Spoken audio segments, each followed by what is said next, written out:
భారతదేశపు అత్యుత్తమ పౌర పురస్కారాలు 4 సివిలియన్ అవార్డ్స్ అంటారు. వాటినే పద్మ అవార్డ్స్ అని కూడా అంటారు.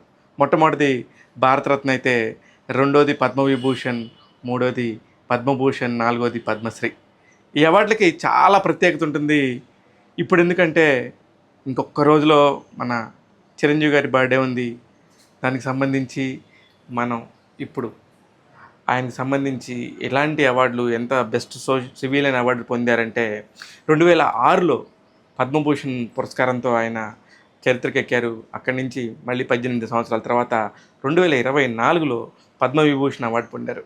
ఇకపోతే మధ్యలో ఇంటర్నేషనల్ ఫిల్మ్ ఫెస్టివల్కి సంబంధించి ఒక గౌరవప్రదమైన అవార్డు, ఇండియన్ ఫిల్మ్ పర్సనాలిటీ అనేది చాలా పెద్ద అవార్డు. అది మధ్యకాలంలో ఎవరికి రాలేదు.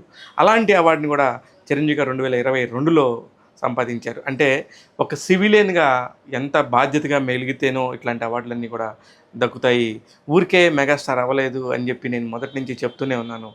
ఈరోజు కూడా ఇంకొక రోజే ఉండటంతో ఈ అవార్డులకు ప్రస్తావన తీసుకొచ్చేసి చెప్తా ఉన్నాను. ఆయనకు వచ్చిన నంది అవార్డులు ఏంటి, ఆయనకు సంబంధించిన ఫిల్మ్ఫేర్ అవార్డులు ఏంటి, ఇలా ఎన్నో రకాల అవార్డులను ఆయన సొంతం చేసుకుంటూ ప్రేక్షకుల ముందుకు వచ్చేసి ఒక పక్క నటనాపరంగా కూడా తన ప్రావీణ్యాన్ని ప్రదర్శించుకుంటూనే సేవా కార్యక్రమాలలో పాల్గొనటం వల్ల ఇలాంటి సివిలియనేట్స్ ఆయన సొంతమయ్యాయి. ఇది చాలా ఉత్తమమైన పౌర పురస్కారాల్లో రెండోది, మూడవది కూడా ఆయన సొంతం చేసుకున్నారు. ఇంకా మిగిలింది ఒకే ఒక అవార్డు. అందుకనే చిరంజీవి గారికి బర్త్డే విషెస్ని చాలా ఘనంగా చెప్తూ, ఈ ఒక్కరోజు వెయిట్ చేయండి, రేపొద్దునే మన Chiru birthday. All the very best. Mega అభిమానులందరూ కూడా ఈ రోజు నుంచే వాళ్ళంతా పండగ చేసుకుంటూ ఉంటారని నాకు తెలుసు. అందుకనే ఆయనకు వచ్చిన గొప్ప సివిలియన్ అవార్డ్స్తోని ఈ కార్యక్రమాన్ని ఇంతటితో ముగిస్తున్నాను.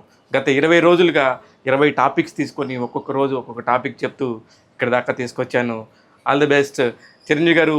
మీరు నిండు నూరేళ్ళు హ్యాపీగా ఉండాలని చెప్పేసి మీ మెగా అభిమానులందరి తరపున, మీడియా తరపున నేను కోరుకుంటున్నాను. నేను మీ శివ మల్లాల. ఎస్ఎంఎస్లో శివ మల్లాల స్నిప్పెట్స్ అంటూ 20 స్నిప్పెట్స్ చెప్పాను.